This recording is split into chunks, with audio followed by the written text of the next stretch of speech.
Hai, Shalom anak-anak yang dikasih oleh Tuhan. Apa kabar semuanya di rumah? Semuanya sehat-sehat ya dalam pertolongan Tuhan. Kita di rumah aja belajar, bermain, dan juga kita akan belajar dengan firman Tuhan. Anak-anakku, dalam pertolongan Tuhan kita hari ini senang karena kita akan belajar firman-Nya. Nah, sebelum kita mendengarkan firman Tuhan hari ini, kita akan bersama-sama berdoa. Oke? Are you ready? Siap? Oke, mari kita lipat tangan dan kita tutup mata. Kita berdoa bersama. Yuk, kita doa. Tuhan Yesus, terima kasih Tuhan sudah menolong kami hari ini. Dan Tuhan memberikan kami kekuatan kesehatan. Kami akan belajar firman-Mu Tuhan. Tolong kami untuk kami tenang, untuk kami mengerti firman Tuhan yang Tuhan ajarkan kepada kami. Di dalam nama Tuhan Yesus, berkati kami semua. Terima kasih Tuhan, dalam nama Tuhan Yesus kami berdoa. Amin. Anak-anakku yang dikasih oleh Tuhan, tema kita hari ini adalah Tuhan merencanakan yang indah bagiku. Tuhan merencanakan yang indah bagiku. Jadi anak-anak, Tuhan itu merencanakan sesuatu yang indah untuk kita. Sekalipun kadang-kadang ada orang yang lain itu merencanakan yang jahat untuk kita. Tapi yang jahat itu bisa dipakai oleh Tuhan untuk mendatangkan kebaikan bagi kita. Hari ini kita akan belajar dari kisah Yusuf. Masih berlanjut ya tentang Yusuf. Ingat pada minggu lalu bagaimana Yusuf itu mengalami apa ya? Kita lihat yuk gimana kisah Yusuf pada minggu lalu. Supaya hari ini kita ngerti bahwa Tuhan itu mendatangkan atau merencanakan yang indah, yang baik untuk kita semuanya. Oke, kita lihat dulu kisahnya minggu lalu tuh gimana. Oke, siap? Yuk kita lihat yuk. Adik-adik, ternyata Yusuf itu, lihat, dia dibenci oleh kakak-kakaknya. Kakak-kakaknya itu iri dengan dia karena dia dibelikan baju baru oleh papanya. Kakak-kakaknya memukul dia, kakak-kakaknya menghajar dia, menangkap dia dan memasukkan dia ke dalam sumur. Kakak-kakaknya menjual dia kepada pedagang Midian sampai akhirnya Yusuf dijual kepada Potifar. Di rumah Potifar, Yusuf sudah bekerja dengan baik-baik, tapi dia diberitakan yang buruk, difitnah. Akhirnya dia dipenjara. Oh, ternyata Yusuf itu begitu dibuat susah ya oleh kakak-kakaknya. Bahkan papanya dibohongi, dikatakan bahwa Yusuf sebenarnya sudah meninggal. Coba lihat, Yusuf dijual oleh kakak-kakaknya, Yusuf dipenjarakan oleh bapak Potifar. Tapi perhatikan bagaimana Yusuf tetap diberkati oleh Tuhan. Karena Tuhan tidak pernah meninggalkan Yusuf. Tuhan selalu bersama-sama dengan Yusuf. Dan sekarang apa yang akan terjadi? Yuk kita lihat bersama-sama bagaimana akhirnya Yusuf itu menikmati rencana Tuhan yang baik untuk dia. Sekalipun sepertinya dia dibuat susah ya oleh kakak-kakaknya, oleh saudara-saudaranya. Dia juga dibuat susah ya oleh istri Potifar. Dia dimasukkan ke dalam penjara, tapi kita lihat bagaimana Tuhan merancangkan yang baik untuk Yusuf. Yuk kita lihat yuk. Maka diamlah Israel di tanah Mesir, di tanah Goshen, dan mereka menjadi penduduk di situ. Maka umur Yakub 147 tahun. Sesudah itu ada orang mengatakan kepada Yusuf, "Ayahmu sakit."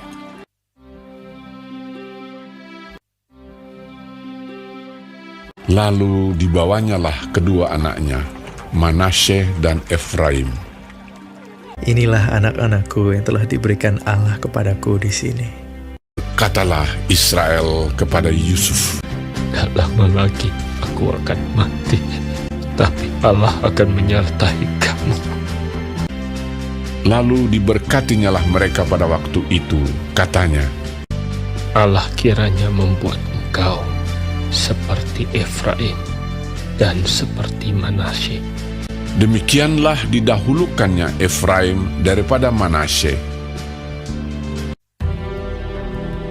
Kemudian Yakub memanggil anak-anaknya dan berkata, Datanglah berkumpul, berhimpunlah kamu, dengarlah kepada Israel, ayahmu. tiap-tiap orang diberkatinya dengan berkat yang diuntukkan kepada mereka masing-masing. Inilah anak-anak Israel: Ruben, Simeon, Lewi, Yehuda, Dan, Naftali, Gad, Asher, Isakar, Zebulon, Yusuf, dan Benyamin.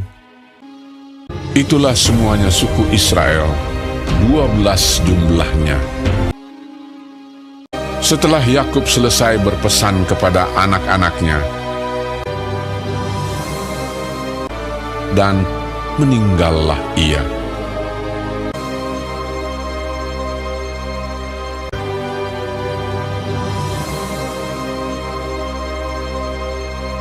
Lalu Yusuf merebahkan dirinya mendekat muka ayahnya, serta menangisi dan mencium dia.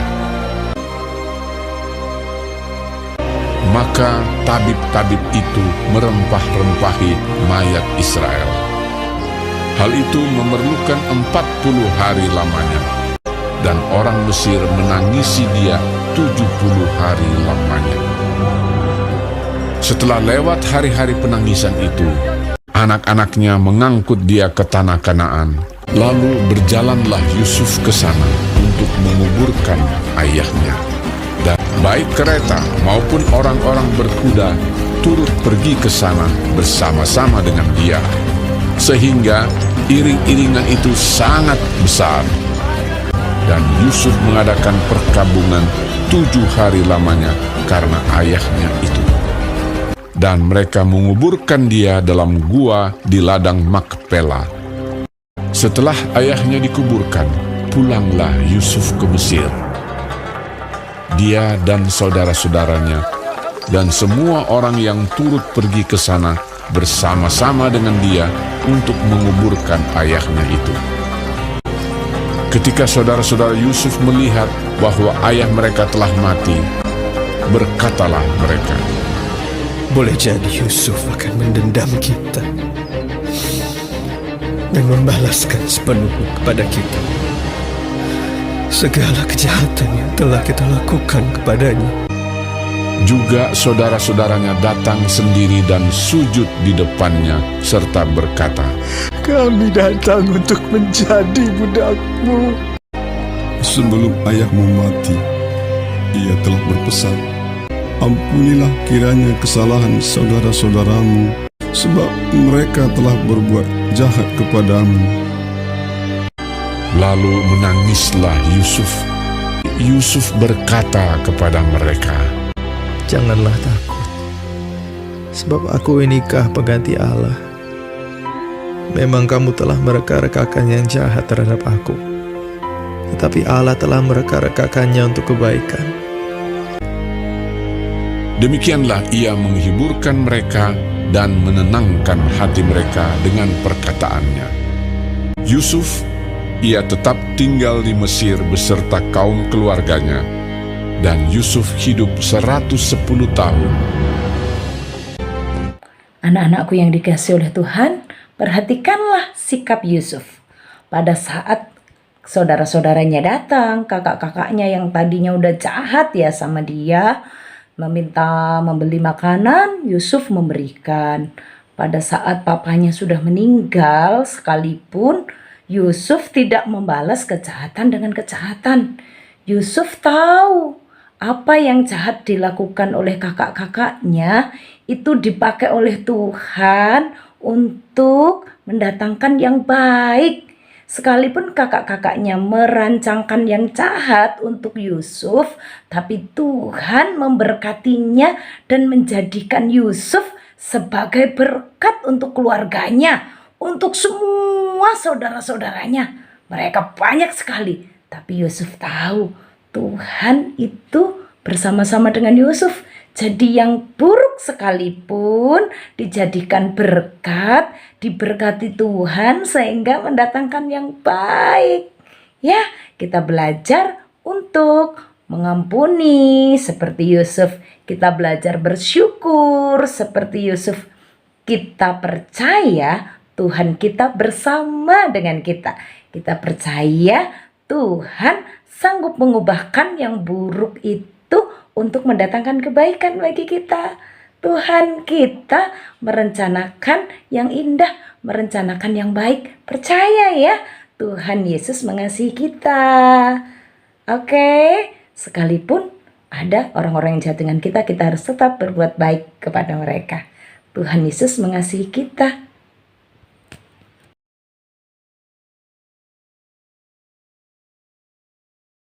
Dia dimasukkan kemana? Penjara. Penjara enak enggak?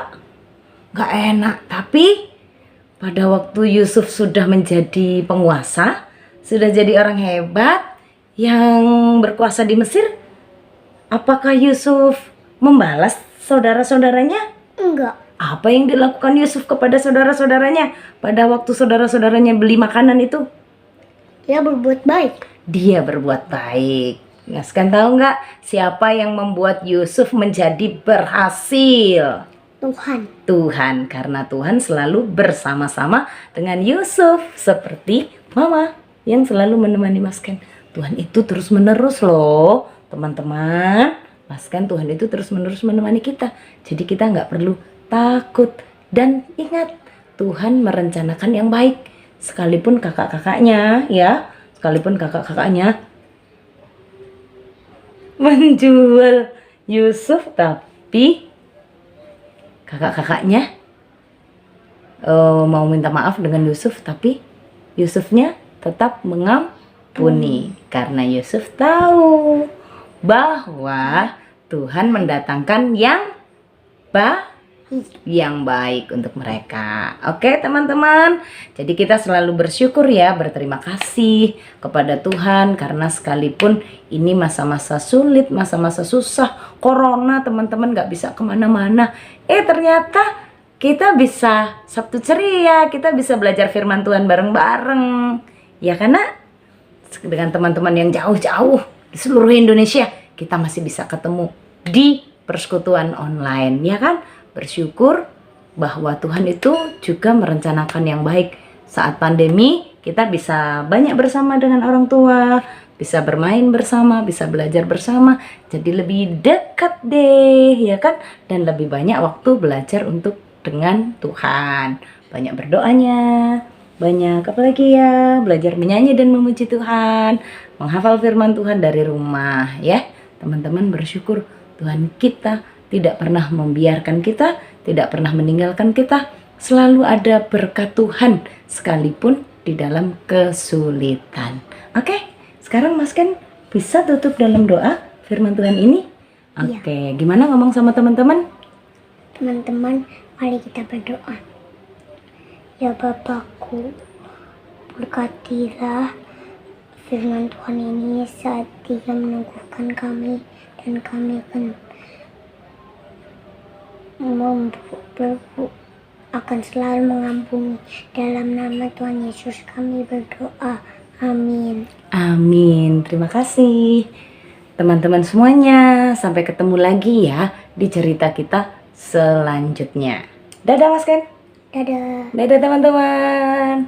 Tuhan memberkati. Bye-bye.